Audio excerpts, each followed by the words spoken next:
ಮಾತ್ರ ಅಲ್ಲ, ಹುಡುಗಿರು ಕೂಡ ಗೆದ್ರು.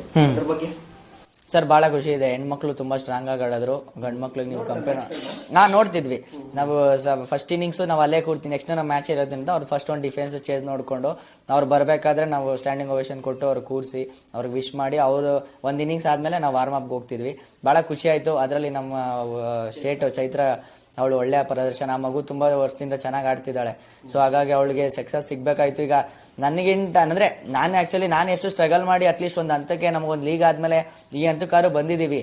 ಆ ಮಗುಗೆ ಅವ್ರು ಸಿಕ್ಕಾಪಟ್ಟೆ ಕಷ್ಟ ಇದೆ. ಅವ್ರಿಗೆ ಯಾವುದೇ ರೀತಿ ಅವ್ರ ಊರಲ್ಲಿ ಗ್ರೌಂಡ್ ಆಗಿರ್ಬೋದು. ಈಗ ನಮಗೂ ಅಷ್ಟೇನೆ ಗ್ರೌಂಡ್ ಕೃಷ್ಣಪ್ಪರ ಒಂದು ಸಹಾಯ, MLA ಸಾಹೇಬ್ರು ಒಂದು ಸಹಾಯದಿಂದ ಅಷ್ಟೇ ಒಂದು ಕ್ರಿಕೆಟ್ ಗ್ರೌಂಡಲ್ಲಿ ಖೋಖೋಗೆ ಅಂತ ಗ್ರೌಂಡ್ ಉಳ್ಕೊಂಡಿದ್ದೆ.